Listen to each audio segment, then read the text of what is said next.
So, in the process of developing radical empathy for the self, from the self, we need to get a better look at what's going on inside. This is where the use of cannabis can actually be incredibly helpful. Cannabis is a non-traditional psychedelic. Now, before you get worried about that word and it conjures up images of the 60s and 70s that you're not super familiar with, nor do you like, let's get a basic understanding and definition for the word psychedelic. Simply put, it just means mind revealing. In terms of revealing the mind, there are many ways to go about doing that. Meditation and mindfulness are brilliant for revealing the mind. Some people say they don't like to meditate because when they show up to meditate, it drives them crazy. Their mind just goes nuts. It's not meditation that makes the mind go crazy. It's meditation that reveals that the mind already is going crazy. It brings the mind and what's typically going on into awareness. It's pretty difficult to heal what you're not aware of. So, if you add something like cannabis to your therapy sessions, it essentially reveals the deeper mind while subduing your everyday waking mind.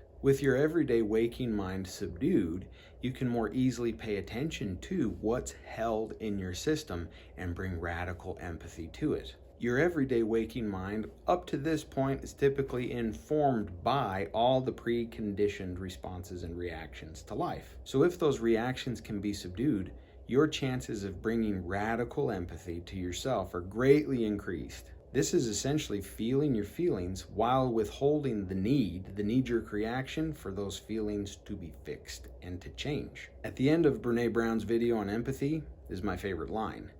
She says, "Rarely can a response make something better. What makes something better is connection."